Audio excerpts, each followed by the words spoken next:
इस वक्त हमारे साथ मौजूद हैं कांग्रेस पार्टी के सीनियर लीडर और प्रियंका गांधी के राजनीतिक सलाहकार, कांग्रेस पार्टी के स्टार प्रचारक आचार्य प्रमोद कृष्णम जी। हम उनसे बात करेंगे। इस वक्त वो जौनपुर में मौजूद हैं। जौनपुर में नदीम जावेद जी के वो प्रचार में यहाँ पे शरीक होने आए हैं। हम उनसे बात करेंगे। सर, आप कई दिनों से पूर्वांचल के दौरे पर हैं। क्या लग रहा है, क्या माहौल दिख रहा है, कैसी स्थिति है? मुझे लग रहा है कि उत्तर प्रदेश की जो आवाम है उसने ये फैसला कर लिया है कि उत्तर प्रदेश से बीजेपी की हुकूमत को हटाना है।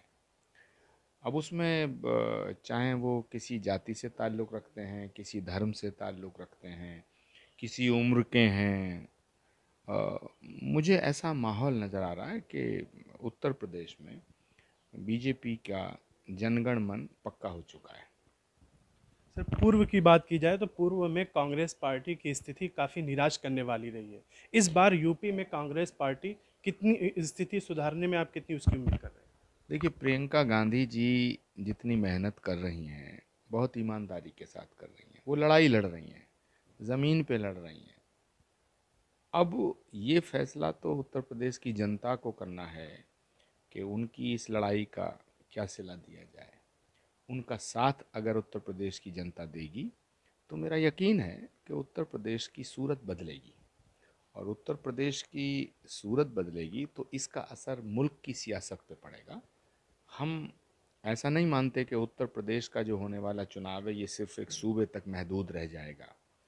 उत्तर प्रदेश के चुनाव के रिजल्ट ये फैसला करेंगे कि इस देश का मुस्तकबिल क्या होगा, इस देश की सियासत किस तरफ जाएगी। यूपी में प्रियंका गांधी कई महीनों से काफ़ी एक्टिव रहीं और भाजपा पर उनका एक आक्रामक विरोध देखा गया। तो क्या उनका वो विरोध वोट में कितना बढ़ सकता है? अ, देखिए, कितना वोट पड़ेगा, कितना निकलेगा, इसके बारे में अभी कहना मुनासिब नहीं होगा, क्योंकि ये फैसला तो जनता का है। और जनता के फैसले को लोगों तक जो लोगों तक पता चलेगा, उसका उसकी जो डेट है वो 10 मार्च है। मगर हमारा विश्वास है, हमारा यकीन है कि पिछले 32 सालों से उत्तर प्रदेश में कांग्रेस की हुकूमत नहीं रही है। तो जाति और धर्म की जो सियासत हुई है, इन्हीं 32 सालों में हुई है। समाजवादी पार्टी एक जाति की राजनीति करती है, बहुजन समाज पार्टी दूसरी जाति की राजनीति करती है, बीजेपी भारतीय जनता पार्टी एक मज़हब की राजनीति करती है। कांग्रेस पार्टी किसी जाति और मज़हब की राजनीति नहीं करती। अगर हम जाति और मज़हब की सियासत करते तो कांग्रेस को नुकसान क्यों होता? हम भी एक दो जातियां पकड़ लेते। लेकिन नहीं, हम 32 सालों से हुकूमत में नहीं हैं। हम और 32 सालों भी हुकूमत से बाहर रहने को तैयार हैं, लेकिन हम अपने उसूलों से, सिद्धांतों से समझौता नहीं करेंगे। मौजूदा सरकार के कार्यकाल को आप किस नज़रिए से देखते हैं? इनका जो कार्यकाल है, ये जो पार्टी है भारतीय जनता पार्टी, ये झूठों की पार्टी है। ये बहुत झूठ बोलते हैं। ये धोखा देते हैं। ये दिखाते कुछ और हैं, समझाते कुछ और हैं, बताते कुछ और हैं, सोचते कुछ और हैं, करते कुछ और हैं। तो ये पार्टी तो एक झूठ बोलने वालों का गिरोह है। जैसे कहा जाए ना, अली बाबा और 40 चोर। तो इन्होंने प्रदेश को भी ठगा है, देश को भी ठगा है। अब लोग इनकी बातों को समझ रहे हैं, लेकिन अ, ये फैसला तो 10 मार्च को सामने आएगा कि लोग कितना समझे। तो मुझे लग रहा है कि लोगों ने मन बनाया है कि उत्तर प्रदेश की जो सरकार है 2022 में इसको हटाना है। इन्होंने जितने वादे किए उनमें से एक भी पूरा नहीं किया। आज बेरोज़गारी का बहुत बुरा हाल है। आज लॉ एंड ऑर्डर की स्थिति बहुत ख़राब है। आज महंगाई चरम सीमा पे है। तो बचा क्या? है ना, बचा क्या? जब हम लोग रोटी कपड़ा और मकान, जो हमारी बुनियादी ज़रूरतें हैं, हेल्थ है, एजुकेशन है, ऊपर से कोरोना की महामारी ने बर्बाद कर दिया सबको।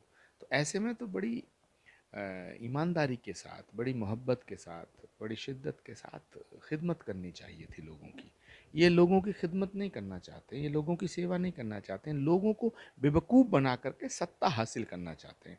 हर मामले में सियासत करते हैं। हैं। धर्म को सियासत में लाना गलत है, लेकिन ये लाते हैं। और तमाम तरह तरह के प्रोपोगंडा करते हैं। देशभक्ति को के नाम पर भी झूठ बोलते हैं। सच बात यह है कि इन्होंने उत्तर प्रदेश और देश की जनता को ठगा है। तो मैं तो बीजेपी को इतना ही कहूँगा कि ये ठगों, झूठों की, ठगों की और धोखा देने वालों की एक जमात है। इसमें किसी ने एक तबके को ठगा, किसी ने दूसरे तबके को ठगा। तो उत्तर प्रदेश की जनता इस बार मुझे लगता है कि कोई गलती नहीं करेगी और सूबे में एक नई हुकूमत बनेगी। मौजूदा सरकार की बात करें तो इस सरकार में एक धर्म और जात के लोगों को निशाना बनाया गया। कभी मॉब लिंचिंग के नाम पर, कभी उनके नाम पर या दाढ़ी टोपी के नाम पर उनकी मॉब लिंचिंग कर दी गई, उन्हें मार दिया गया। इस पर आपका क्या?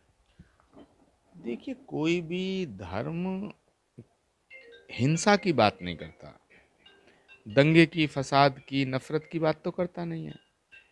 लेकिन बीजेपी का मंसूबा पूरा नहीं होता जब तक क्या धर्म के नाम पर विभाजन ना हो। तो इन्होंने हिंदुस्तान के हिंदुओं के साथ एक बहुत भद्दा मजाक किया है। एक तो उन्हें गलत रास्ते पे ले गई है। हिंदू धर्म का मतलब है जहाँ क्षमा हो, त्याग हो, तपस्या हो, करुणा हो, दया हो, मोहब्बत हो, प्रेम हो, सद्भावना हो। हमारे शास्त्रों में कहा गया है अहिंसा परमो धर्मा। हमारे शास्त्रों में कहा गया है सत्यमेव जयते। अब कहा तो गया है सत्यमेव जयते, है ना। सत्य, अहिंसा, प्रेम, करुणा, क्षमा, दया। भगवान को क्या कहा जाता है? दीन बंधु, दया का सागर, करुणा निधान। लेकिन बीजेपी ने इसकी परिभाषा बदल दी है। हमारे यहाँ कहा गया है सत्यमेव जयते, कि सच बोलना ही धर्म का एक बुनियादी सिद्धांत है। लेकिन इनकी तो छठी में झूठ पूजा है।